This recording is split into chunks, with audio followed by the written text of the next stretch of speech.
Hello, Internet. My name is the Golden Stalfos, and today I want to talk about copyright law. Now, um, one, not a lawyer or even an expert or anything like that. Two, not legal advice. Don't know why I have to say that, but apparently you're required to say that so people don't think you're giving legal advice. Or at least that's the impression I get because every fucking video that talks about this stuff says that. So there you go. If you do something stupid and get in trouble, it's not on me. Now, there's innumerable videos out there talking about how the current copyright law is completely fucking broken, mostly just because Disney has continuously lobbied to have it extended so that they don't lose the licensing rights over the things that make them money.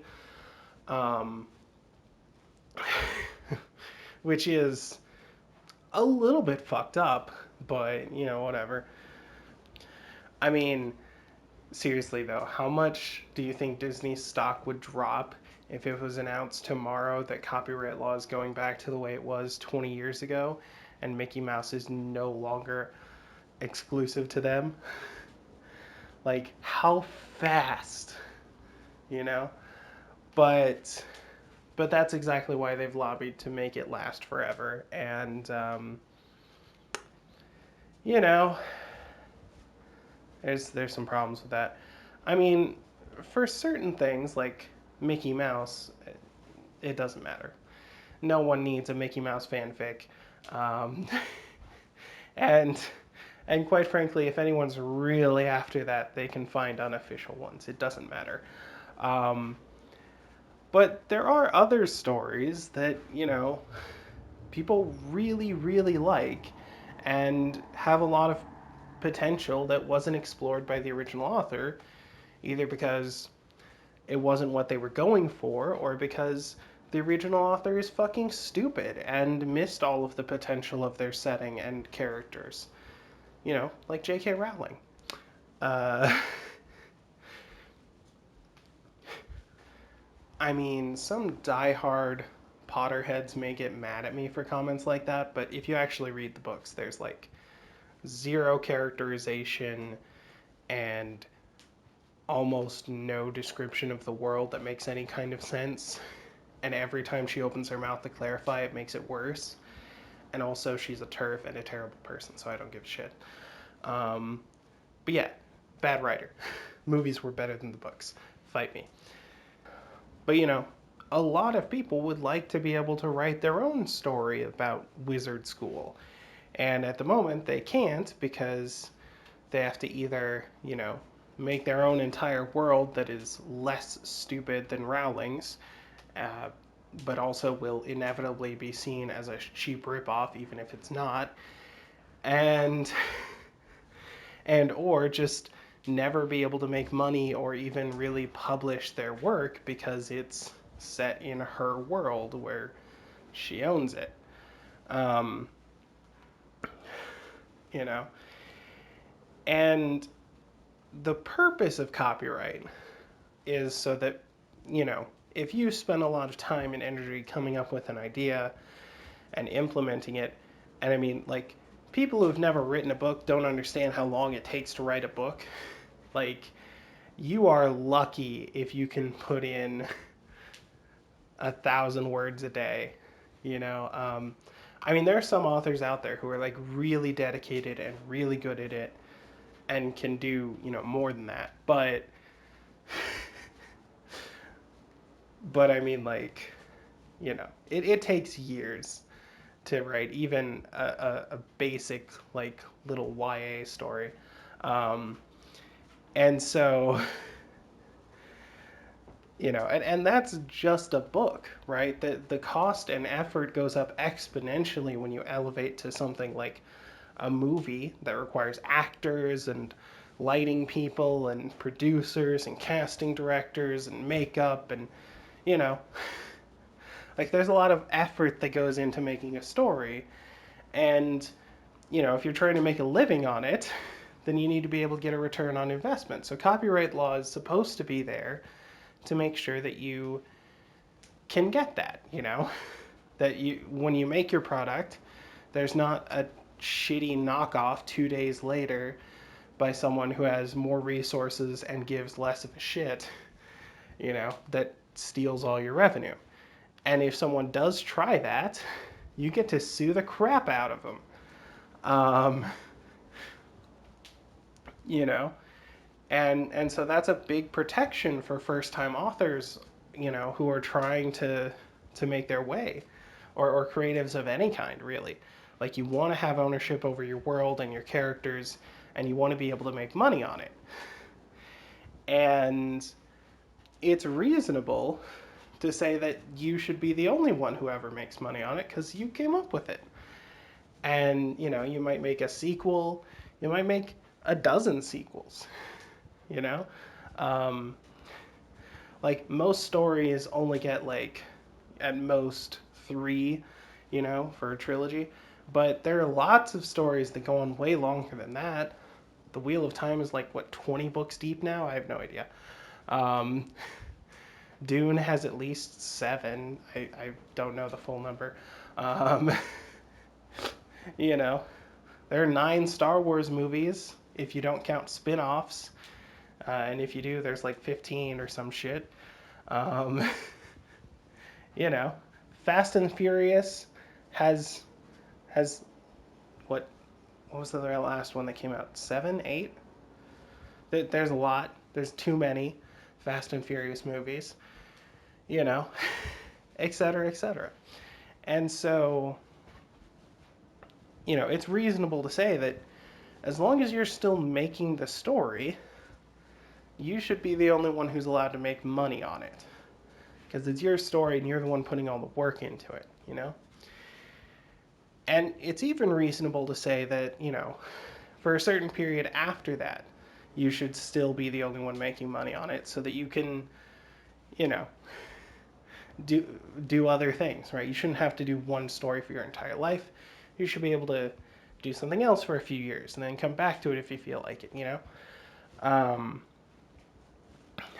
But what I think, at least, is that if you never come back to that original story, it should go public domain, right? Like, if you leave a story for 10 years, you've left it. Whatever, it's done. That's my opinion, but obviously that's not how the law works. In fact, that's not how it's ever worked. Originally, it was just like you have it for 20 years or for like 10 years after it's originally published. I think they moved that to 20 or whatever.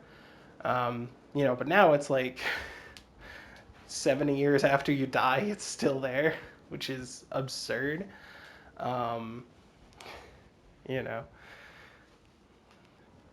actually, I think we should limit copyright if we want to encourage people to write more, Like the deal that Sony has with Spider-Man, right? Like, they get to exclusive rights to it, but they have to keep making them, or else they lose that privilege, right? And so in theory, if we had a similar rule like that, then people would write more books. Like if you said, okay, you made a story, but now if you don't make a follow-up on it in 3 years, you're done. And it goes public domain, and everyone else gets to work with it if they feel like it, and then you make your sequel and the timer resets, right? And maybe you could have different, like, tiers of that for different kinds of work. Like, for example, a book might not need 3 years to be produced. That's a little bit, that's a good amount of time for that whole process. But for a movie, that might be a bit tight, Like if you have a movie and then you're like, all right, this did really well, let's make a sequel. It can take more than 3 years just to, like, get through early production stuff, let alone, like, actually having it published. So So you could have different like qualifications. Like for example, you don't have to have it published by the end of that deadline. You just have to have it like, solidly in production with like a planned publication date, you know, something like that. Um, but if let's say if you miss your publication date, or if you aren't able to finish the project within, you know, 4 or 5 years of starting it, then you're out, right? Something like that, to make sure that people don't intentionally drag it out forever for no reason. I think that would be much better, because then people would actually be incentivized to keep writing stuff or making stuff. Because as of right now, there's no incentive to keep going. You make the thing once and it makes money, and like, you might make a sequel to make even more money, but that's it. That's the only reason. Um, or if the story actually needs a sequel, which is the correct reason. But um, but my point is just that like it would be nice if copyright was functional and did its job, right? Like it's supposed to encourage creators to create things. But I don't think it does that when it just gives creators, and their companies just endless free access to the thing to make money on it. And don't get me wrong, like the people who make things do deserve to make money on it. There's no question of that. It takes so much work. I mean, not my YouTube videos. I put very little effort into these, if you can't tell. Um, but that's because I don't make any money on them, and I don't have any like good high quality editing software, because I don't make any money on them, so I can't afford to pay for that. Right? But that all turns around as soon as I can afford an editor. Uh, you know, Patreon got that. Yeah, wink, wink. Um, but I mean, for a lot of people, that's not, that's not an option. For a lot of people, the thing that they make has to be made proper from the start, and it requires a ton of effort. Like if you're writing your first book, um, which I've been trying to finish a book for the last like 15 years. Um, I mean, not the same book. I want to clarify. I'm not that guy who spends 15 years working on his, fantasy novel and just like never has a plot for it. No, I'm just saying like finishing a book is hard, and as you improve as a writer, you decide to try other projects and move on, and you know they say most authors like fail and abandon like 7 or 8 books before they finally publish one. I'm probably at like 10. So we'll get there eventually. But it takes a lot of effort. And if you want it to be like good enough to make money, good enough for people to read it or enjoy it, it can take a ton of effort. And that applies double or triple when it goes to productions that have more aspects to them. If you want to make a game, man, that is so much harder. I know, because I've been doing game design almost my entire life, and I have never been able to publish something. I mean, admittedly, most of the things I've designed are not like video games. They're just like, shitty little board games that I can test out on my own. But that's not the point. Point is, making a video game takes a ton of effort. There's graphics and audio and level design and, what kind of abilities you have, and you have to work out the bugs, and like, oh, it's so much work. And so the people who do that work deserve to be paid for it, and they deserve to be paid fairly for it. I think indie games should cost more. I've made a whole video about that, but like, you know, if your game is on the same level of scale or quality as a B Studio Game Boy game, right? Like if you could realistically see your game coming out on the Nintendo DS and being at home there with all the other things that are on the DS, you should charge $40 for that game. Because that's what it's worth, because that's what a DS game costs, and you should charge $40 for it. Period. End of story. Like that's fair. But anyway, that's a completely separate issue. My point is that while creators do deserve money for their creations, and we should definitely have systems in place to help that, it's also true that some people, you know, really fall in love with the work that you've created.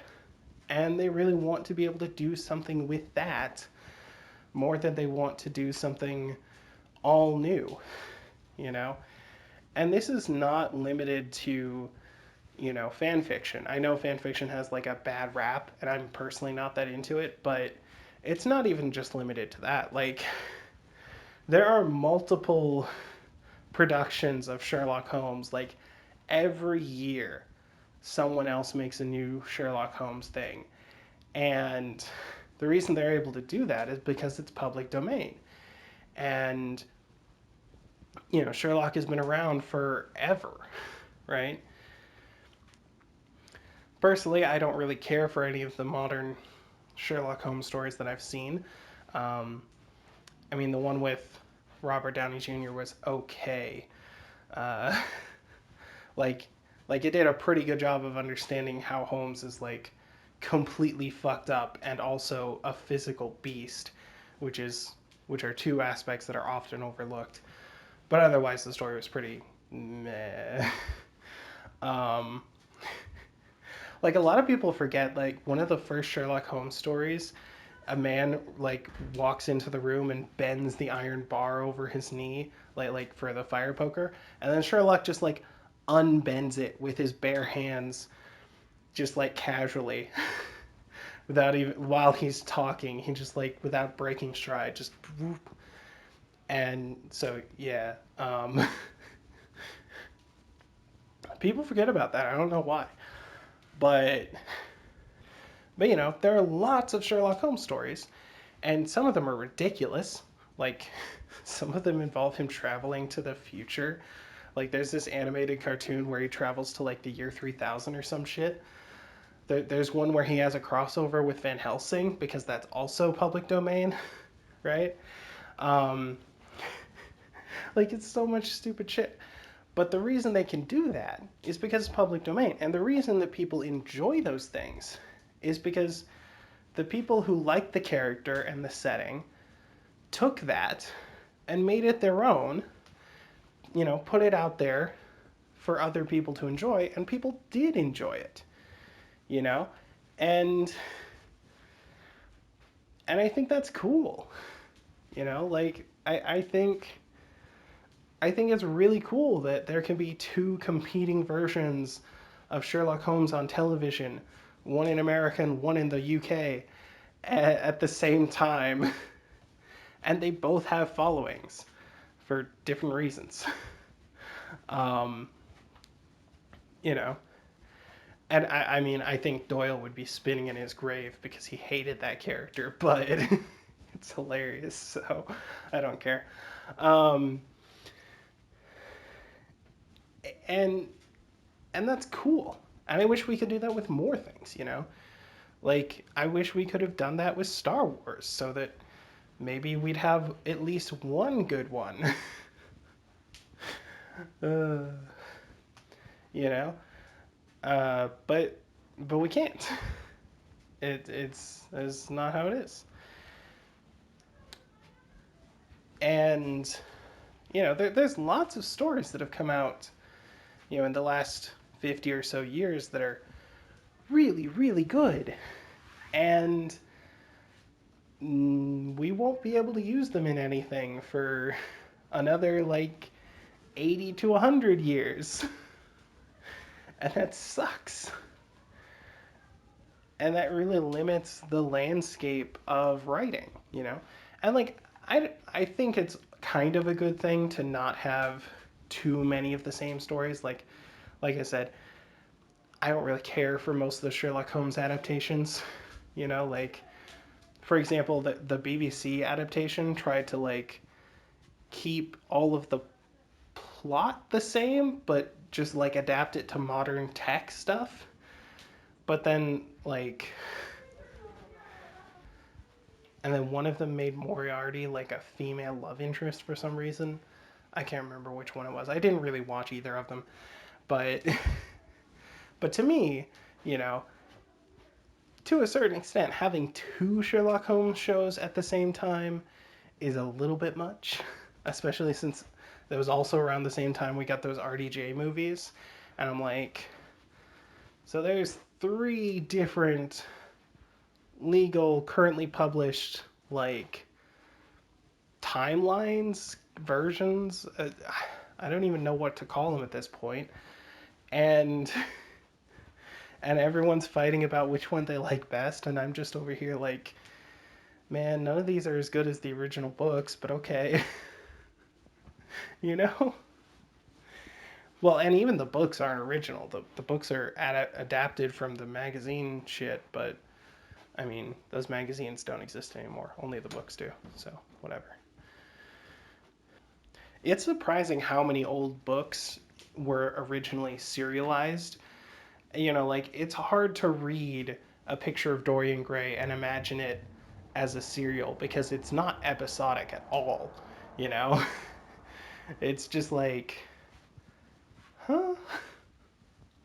But yeah, I think it would be really good overall if people had more options when they write, you know? Maybe someone really, really wants to make, you know, their own twist on their favorite childhood story, you know? And they should be able to do that and not feel like they're a criminal for doing that, you know? There should be some reasonable protections for the original author so that they can still get their money's worth, but I just think overall the entertainment landscape would be much better if more people were able to write and publish what they want to write and publish, you know? Because the simple fact is, a story is always going to be better if you pour your heart and soul into it. And if this is the thing you're passionate about, it doesn't really matter whether this is the thing you can legally make money on. You're going to want to make it, right?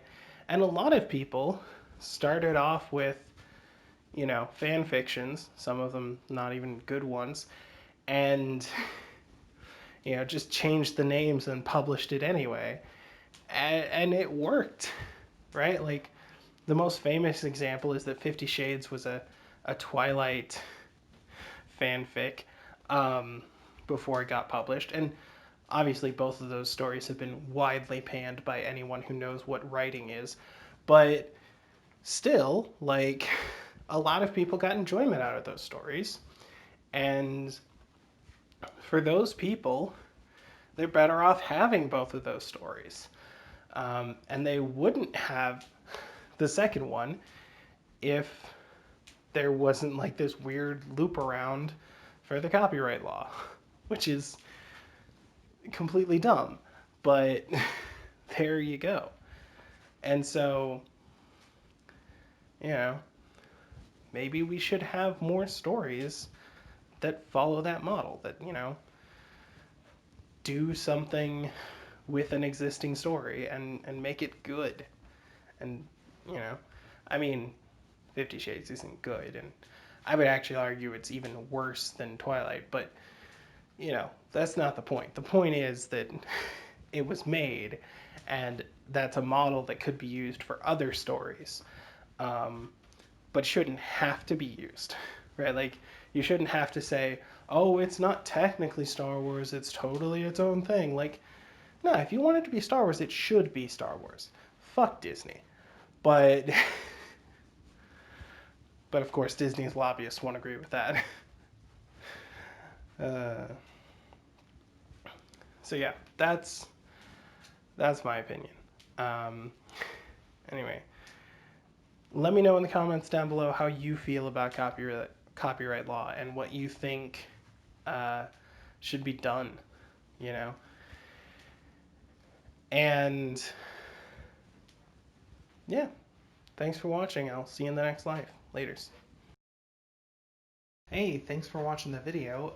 If you have any things to say about it, leave those in the comments section. If you like the video, be sure to like, comment, subscribe, ring the bell, share the video, tell your friends, start a cult, sacrifice your firstborn and paint their skull golden. I don't know, not that last bit. No human sacrifices. I'm legally liable. None of that shit. But, I got Facebook, Twitter, Twitch. I stream on Mondays. I also have a Patreon, but the obvious caveat with Patreon is you never donate to anyone unless you have money to burn. And if you have money to burn, then why not donate to a charity instead? I've got a few linked in my description at all times. I'm not affiliated with any of them, obviously, but yeah, I just thought they were cool. So, thanks for watching.